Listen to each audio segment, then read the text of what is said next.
checked my footage and noticed that my camera is way too blurry. So I'm going to have another go. I've read the first book in the Xenogenesis Trilogy by Octavia E Butler. It's titled Dawn.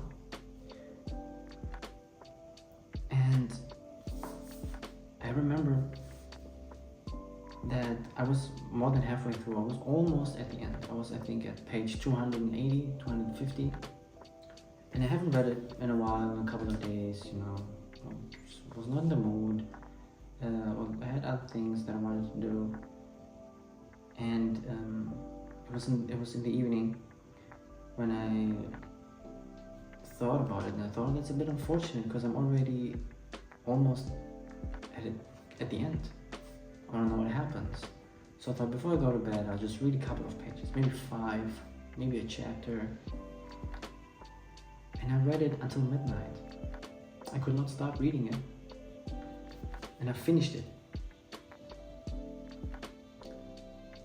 And I really want to talk about this now. Because I think it was such an interesting book. What is it about? It is about a woman, a black woman.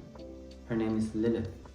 And she wakes up one day in a room that is not her room. And she keeps waking up and keeps falling asleep and wakes up again. And she describes this process like dying and being reborn. It's a painful process. Until she stays awake and she notices in the corner of her room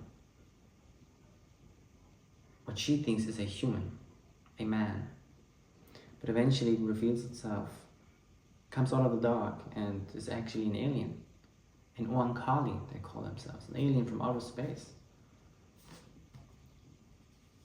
And first she's shocked, backing off, backing up, until hopefully it goes away, but it doesn't. It stays there until she's comfortable in its presence. Then the Oankali shows her around, telling her that Earth is kind of done for. There was a huge war and they had to save humanity and put them all on the spaceship. But their rescue mission has its price. That's basically its premise, without revealing too much. And it's a lot about humanity, and not just like, oh, humanity is great, but humanity as in its bad sides, especially. It talks about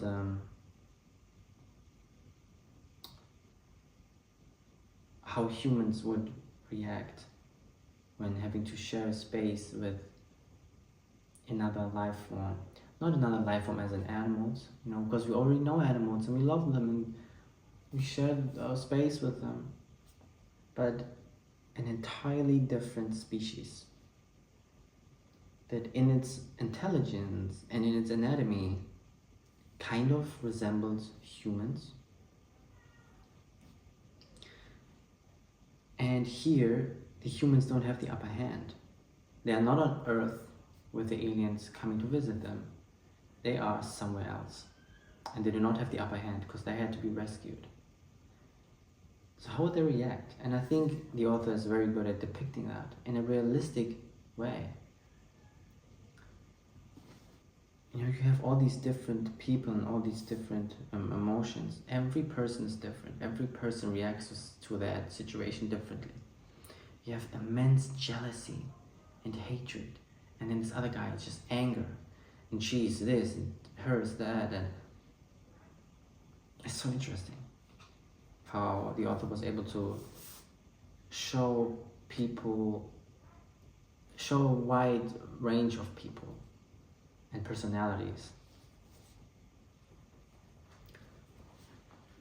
And Lillith, our main protagonist, spends a lot of time with the Oankali, and she has this love and hate relationship with him. And through that, I think sometimes you have a book where the author's belief really shines through. And I think the same way that Lilith has a love and hate relationship with the Oankali, the same way that the author has a love and hate relationship with humans. And I think it goes a bit more to the hatred side.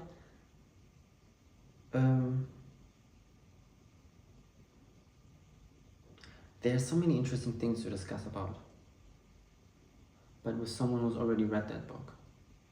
So then that wouldn't be spoiler free anymore.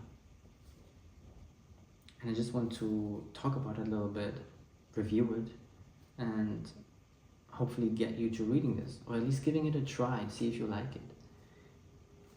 Even if you're new to science fiction, because this is my third science fiction book, and third science fiction novel, and I loved it. It is uncomfortable though, and I've read online that Octavia E Butler is known to make people uncomfortable with her work. So if you don't like occasionally being challenged or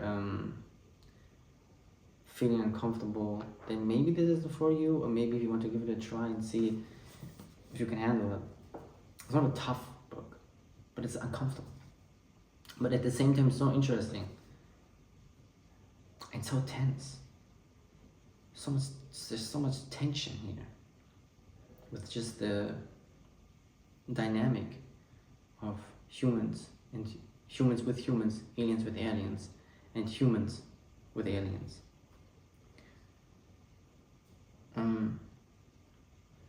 Also, look at that cover.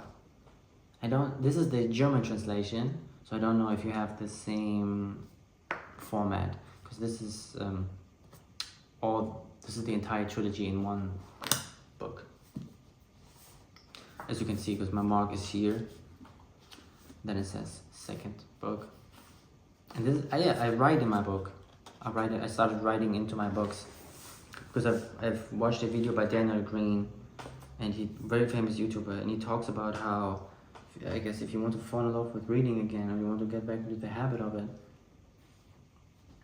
you should write into your books. And that helped me so much, because you're more involved, so much more involved, and it's so much fun. And I realized I was able to focus much better on what's going on, what I'm reading, because I was like ready and prepared to write my thoughts after what I read. Yeah, I can't wait to try the second book. But until then, I think I want to keep reading Dune, because I just picked that up very recently. And me and Dune, we have a bit of a history going on, but I'm going to talk about that in a separate book, a separate video, once I'm finished with Dune, or when I'm maybe halfway through, I'm already going to talk about it. We'll see. Because I've been in the mood for science fiction. And Dune, especially, because there's a new video game coming out, Dune Awakening, next year for console. It's already out on PC. And it just got me back, made me fall in love with the Dune world again, with its atmosphere and the art that is coming out of it. And I was so in the mood to read it, and just started, and it's very fun. So this is about it from me. Going to read the second book, and I hope you give this one a try if you're interested. And yeah, thanks for watching, and until next time.